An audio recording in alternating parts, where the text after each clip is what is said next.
क्या साक्षात शिक्षक से अच्छी हो सकती है ऑनलाइन स्टडी?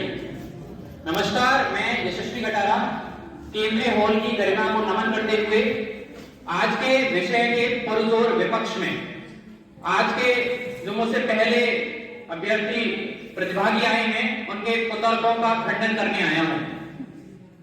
जो इसके पक्ष में बोलने वाले प्रतिभागी थे उन्होंने पहला पक्ष जो सबसे कॉमन रखा वह था कि कोरोना में सबसे ज्यादा सहायता ऑनलाइन स्टडी में की। मैं इस कुतर्क का खंडन करते हुए कहना चाहूंगा कि सबसे ज्यादा जो बच्चे बीमार पड़े वह भी कोरोना में ही पड़े। बीमारी वैसी नहीं कि बुखार आ गया, खांसी हो गई या जुकाम हो गई। बीमारी ऐसी कि उनकी आंखों में चश्मे लग गए। बीमारी ऐसी कि वे एंजाइटी में चले गए। बीमारी ऐसी कि वे डिप्रेशन में चले गए।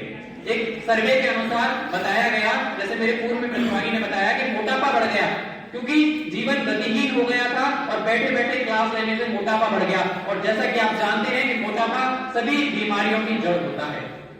एक रिसर्च के अनुसार बताया गया कि 4 से 5 घंटे से अधिक अगर कोई बच्चा ऑनलाइन स्टडी कर रहा है तो उसके मन में सुसाइडल थॉट सबसे ज्यादा आते हैं।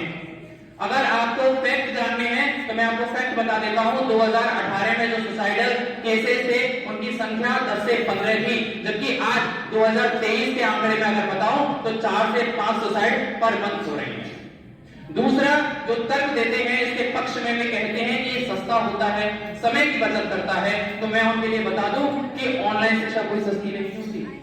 सबसे पहले तो इसके संसाधन इकट्ठे कीजिए जो कि बहुत महंगे हैं आज के समय में, आप सभी जानते हैं। दूसरा, फिर आप ऑनलाइन में तो फीस दोगे। तो जहां तक मैं समझता हूं कि ऑनलाइन शिक्षा किसी भी प्रकार से इससे सस्ती नहीं हो सकती। दूसरा बोलते हैं कि आने जाने में बचत हो जाती है, कहीं जाना नहीं पड़ता। तो भाई जब आप कहीं जाओगे ही नहीं तो सीखोगे कैसे? इंग्लिश में एक टॉपिक आया करता था कि हाउ टू यूज एटीएम।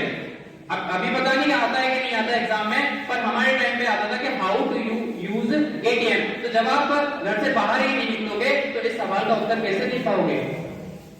पक्ष में रखने वाले बोलते हैं कि ऑनलाइन एग्जाम कराए जाते हैं। तो मैं इस कुतर्क का खंडन करते हुए कहता हूं कि दीर्घ उत्तरीय परीक्षाएं इससे सफल नहीं हो सकती।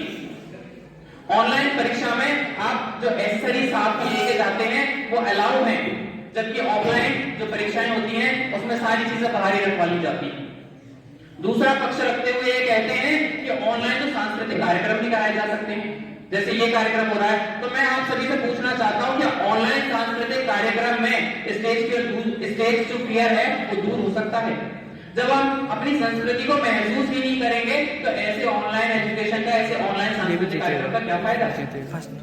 दूसरा वो पक्ष रखते हैं कि जो ऑनलाइन है वो प्रभावशील है, मतलब बहुत ज्यादा प्रभाव डालता है। तो मैं यहाँ पर बैठे हुए सभी शिक्षकों से पूछना चाहता हूँ कि क्या आप बिना स्टूडेंट के आई कांटेक्ट किए एक स्टूडेंट की प्रॉब्लम को सॉल्व कर सकते हैं?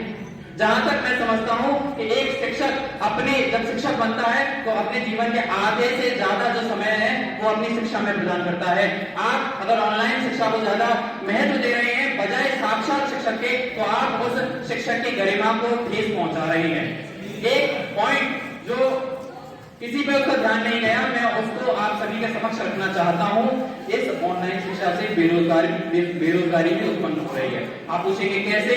तो वो इस प्रकार कि जहां पे एक साक्षात शिक्षक एक दिन में 5 या 6 घंटे की कक्षाएं लेता था, वहां ऑनलाइन के माध्यम से 1 ही घंटे की कक्षा में वो 5-6 क्लास भी कर देता है। इससे बेरोजगारी भी उत्पन्न हो रही है। अपने भाषण को समाप्त करते हुए मैं 2 पंक्तियों के माध्यम से अपने भाषण को समाप्त करना चाहता हूं कि विद्यार्थी कोई चार्ट नहीं होता, विद्यार्थी एक चित्र होता है जिसके व्यक्तित्व और मस्तिष्क में रंग एक शिक्षक भरता है।